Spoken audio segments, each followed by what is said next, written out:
Good evening, viewers. Welcome back to another episode of Career Chronicles, where we give you expert advice and also profile local figures who are making an impact. With me, Chris Kaukemwa. Stay tuned.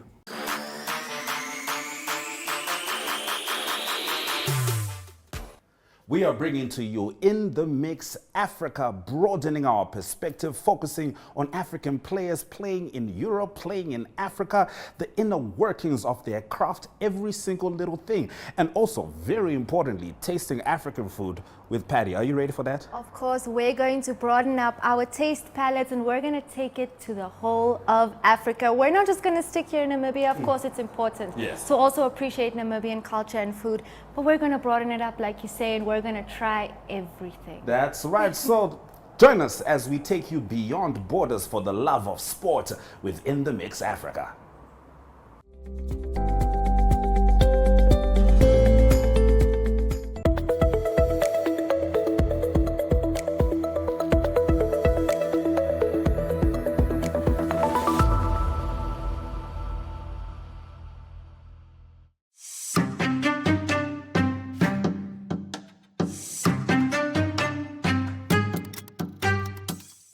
Welcome back, viewers. Today I'm joined in expert advice. I'm joined by a fraud analyst and also a client support analyst as well. So he's dealing with the fraud team. He'll be sharing with us expert advice on how to get your money safe. So his name is Theo Hidulika. Welcome, Theo. Thank you so much for having me. I would just love a handshake. So Theo, talk to us about how you came about being a fraud analyst. Where did you study?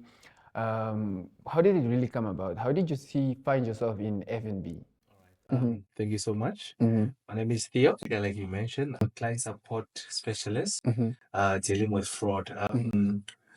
So my journey is quite, I will not say it's long, it's a beautiful one. I'm born and raised from Larez, our dusty town there in the southern part of Namibia. I have a degree in business information system from our local university. I entered in the banking sector in 2019, where I was at one of our local banks, starting off telling work, sales, and so forth.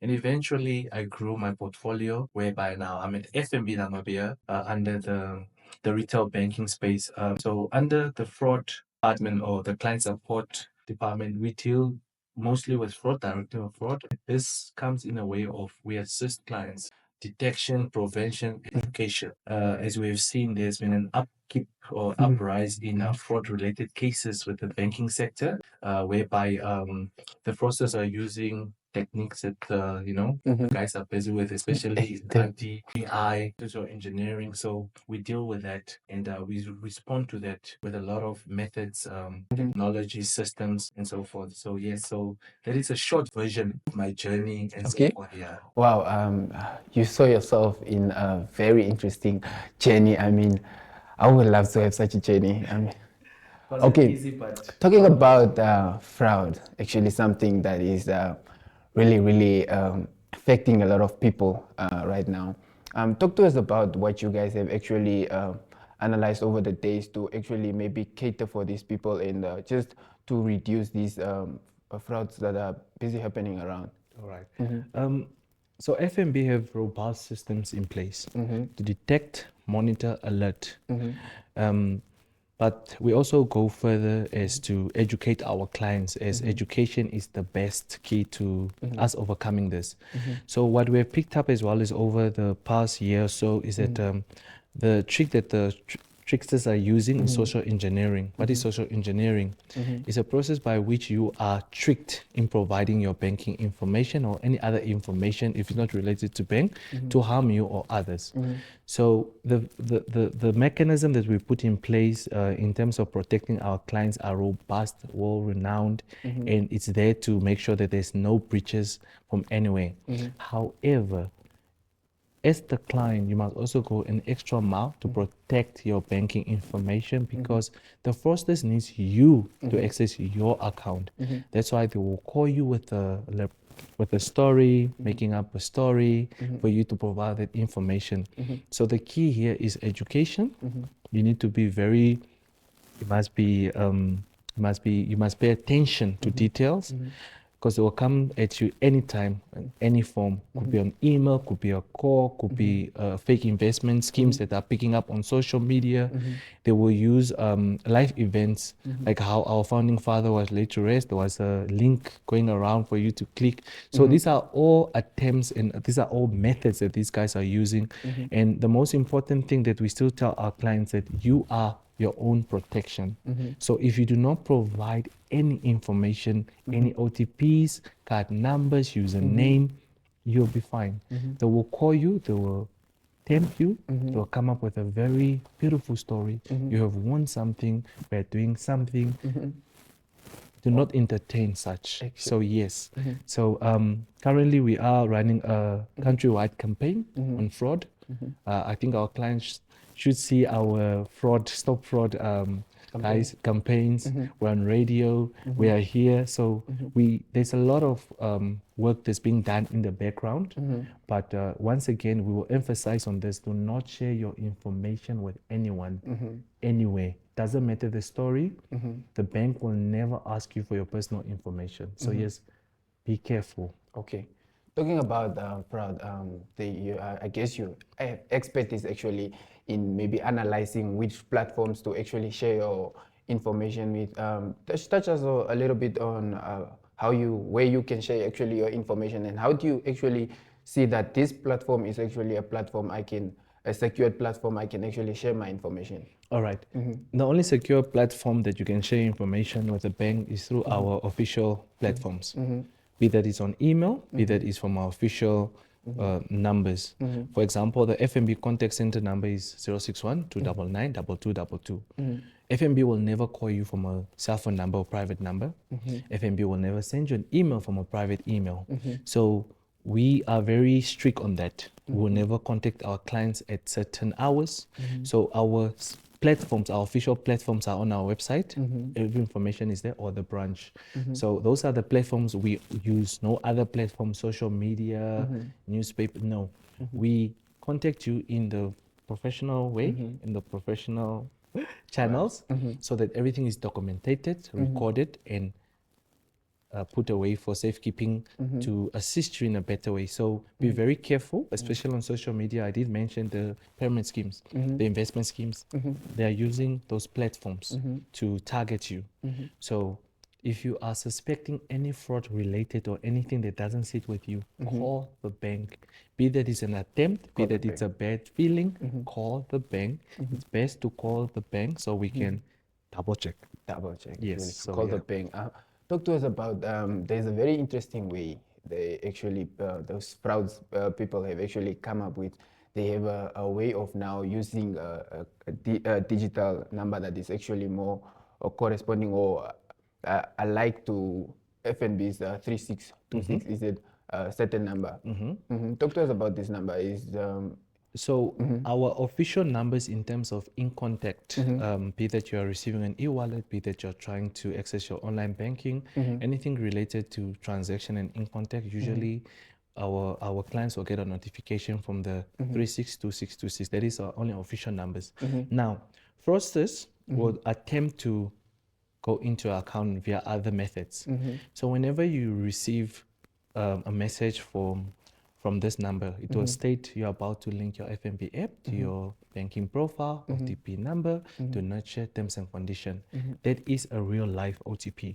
So they need that OTP to go further with their activities. So when you see this and you see that you have received an OTP that you did not initiate, call the bank immediately so that we can do just a sweep and secure everything to make sure, and as well as to have a conversation with you. You might have done something that you're unaware of. You might have left your information in the public space which you're unaware of. But yes, that is our official numbers. And if you are getting OTPs on this number that you did not initiate, then that is a potential fraud that is about to happen, or a potential call that you might get. This is now where social engineering comes. So you might get a call, somebody's going to impersonate something and then trick you in giving you that OTP, which is the key to your house. So the key to your account, but yeah. So if you do not provide that, your account is secured. Okay. So be careful. and stay alert. As soon as you receive an OTP of something that you did not initiate, call the bank immediately. We will assist you. And to just explain some functionalities on our app that our clients are not aware of. Our app does not work with data if you're on the MTC network. And you can cancel your cards. You can block your account temporarily every time, as many times as you want. So there are mechanisms put in place to protect you. But we still say to our clients, if you're suspecting something, if something doesn't sit right, call us immediately. It doesn't matter the time, we'll be available to assist you, but call us. The bank is the only one that can protect you since you're a client, but yes, stay vigilant.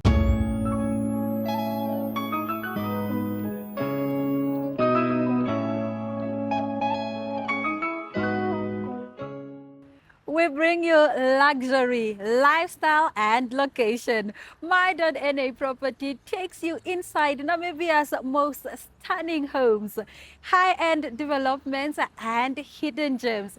Catch us every Tuesday at 9 p.m. because every space has a story, only on NTV.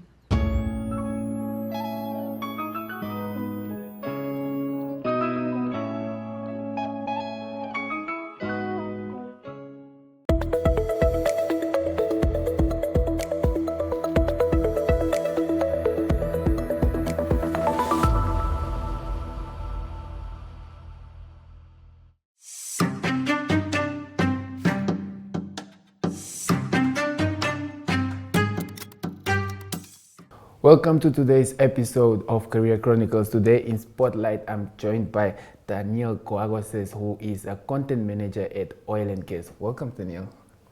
So Taneal will be sharing with us her content career journey. She is in the media industry, so I guess she has a lot to tell us. So talk to us about typical day at your Namibia Oil and Gas company. Tell us. So basically, what a typical day looks like is no day is the same because it's a technical industry, especially since it's emerging now. We're busy with exploration. So it's a very technical industry and no day is the same. Everything is fast paced. So what I first do is I go through the news of the energy sector, see what updates are available, and then I start planning the content that I need to push out for people to be updated on what's happening. And then I schedule interviews with industry experts, and then I edit the videos, and then I create the posts and then post them. I mean, Yes. Dealing with such a platform, I mean, it's Namibia Oil and Gas, and there are so many regulations. I mean, talk to us how you deal with making sure you have the right content, actually, not to compromise the regulations of the company. Yes, since it's a technical industry, we need to be specific about the kind of information that we share out. So most of the information that we get it from the international oil companies. So we get press releases, we get news from their websites, we do interviews so that we avoid sharing false news. Yes, since the industry is emerging, we need to be specific of the kind of message or the information that we share out, because we're also trying to raise awareness so that people need to know that this is happening. So we need to be very careful of what we share.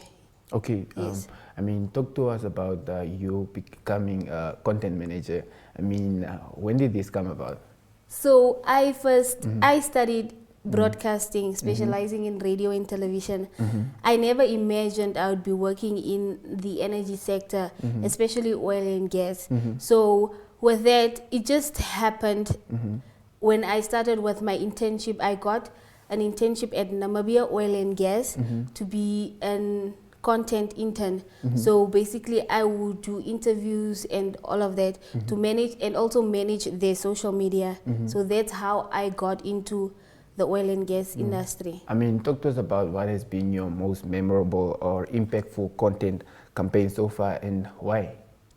So it It was not a campaign, but it was a conference that was organized by the Namibia Youth Energy Forum. And it was one of my first conferences that I actually attended. And it was very insightful to see young people interested in the oil and gas sector, the green hydrogen sector, to see young people waking up at 8 a.m. on a Saturday morning, joining forces to try to push youth involvement and local content to be involved within the emerging sector so that young people can have a voice within this crucial industries that is busy emerging. So that was very memorable, and that is admirable of young people trying to voice or be the voice for others that don't have the voice. Okay, how important do you think it is for you, for one to actually understand the regulatory frameworks in this sector? How important do you think it is? It is very important because if you don't understand the regulatory framework within the industry, you might be misled, or you might be you might not know what is actually happening and what could benefit you at the end of the day. Because currently we are pushing for local content, meaning if companies come into Namibia, they at least need to hire 70% or maybe 60% of local Namibians within that specific company or that sector. So that is what we are trying to push. So if you as a local Namibian don't know the regulatories and the legal frameworks within that, and also don't know the local content policy that was approved by Parliament last year, it means that you are missing out on opportunities that are meant for you, because you are not aware of what is happening within the country. Okay. Since you shared with us that you studied broadcasting, tell us what are the challenges you think one encounters in this sector also? So the challenges that I personally encounter is knowing the type of questions to ask industry experts, because the way they can answer the questions, sometimes the viewer or the listener cannot understand it. So we're trying to simplify things so that what I always tell myself is, if I can explain this to my friend, how will my friend understand, or my little brother, how will they understand the complexities within this technical industry? So that's what we're trying to do. That's what I try to do on a daily basis, to simplify things so that my little brother or my friend can understand what is actually happening and what that means for Namibians at large. Okay, since the oil and gas industry is actually growing as a sector, what do you think content creation plays as a major role to these sector's growth? So currently we have the weekly headline podcast at Namibia Oil and Gas. So with content, it means we're moving mostly digitally. Everything is moving to the digital stage. So with our podcast, you listen to the headlines of the news that happened throughout the week, 7 minutes on your way to work. So you don't necessarily need to read while you can listen. So technology is moving. Even within the energy sector, it is moving. Absolutely. And that's where the future is going. So what advice would you give to someone who actually wants to look up to a career like yours? What advice would you actually give them if they would ask you? I would say just start somewhere. Be passionate about what it is that you are interested in. Learn more. Find out how or what the industry needs, that specific industry that you want to go into needs, and then start working from there. Oh, well, there you have it, ladies and gentlemen. That was Taneal Goagoses. She actually shared with you what to do when you want to become a content manager like her. She also gave us some good advice on how to go about this career. Thank you. Stay tuned.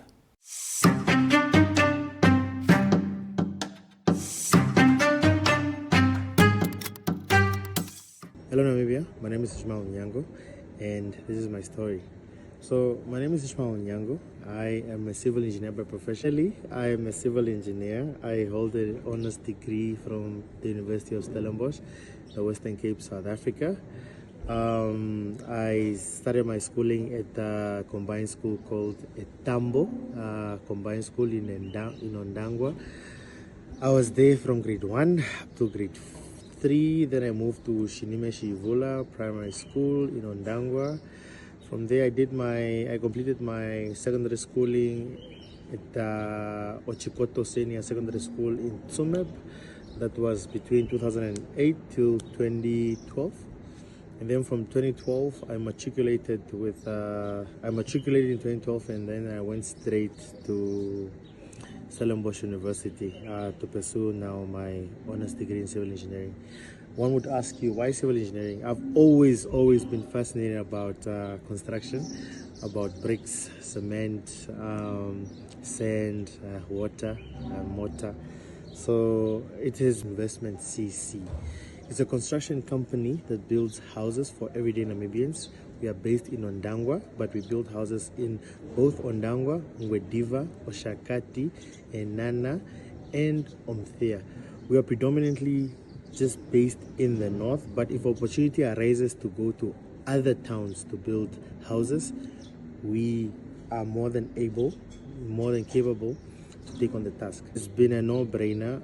I was very happy to grow up in the time where Ondangwa was really pushing in development in terms of now gravel roads, tar roads, houses, and different buildings. So being exposed to that at home made me fall in love with the craft firsthand. As I would always watch the sand trucks driving past our house, different machinery, different guys laying bricks and casting concrete. What inspired me to go into entrepreneurship was it actually happened by chance. I got retrenched in 2021, but I've always had a dream of owning my own company. So what I did there was I went back home and I was like, you know what, I'm not going to apply for another job. I'm going to start my own company. We went from constructing one house in 2021 to constructing at least 10 houses a year from 2022 till 2025. The most amazing project we've done was having to construct and sell 10 houses at the same time. That was in 2023. So Larez Investment is very much involved in giving back to the community. We, for the past 2 years or so, we have awarded the top performing students at Onanona Combined School in the Angwena region, a school that's very close to us. But we call upon other schools as well that so that we can come on board and sponsor trophies and prize money for their best performing students in school. The reason why I do this is because I myself grew up as an academic top achiever, and we personally would like to see that the top achievers and academic excellence is rewarded and motivated to continue achieving the best that they possibly can.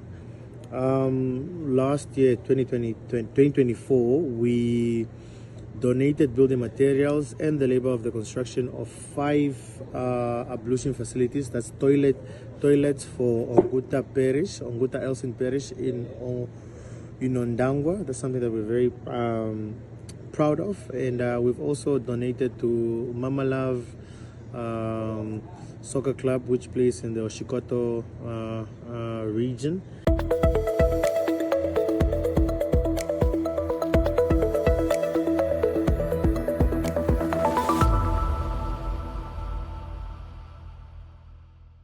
Well, there you have it, ladies and gentlemen. From Spotlight, we heard it from Taneal Goagoses, who shared her career journey. We also heard Theo from FNB. He is a fraud analyst, and he shared with us how to take care of your money. Call them as soon as you analyze something unusual happening with your account. We also heard Ismael Nuunyango, who shared his career journey from retrenchment to success.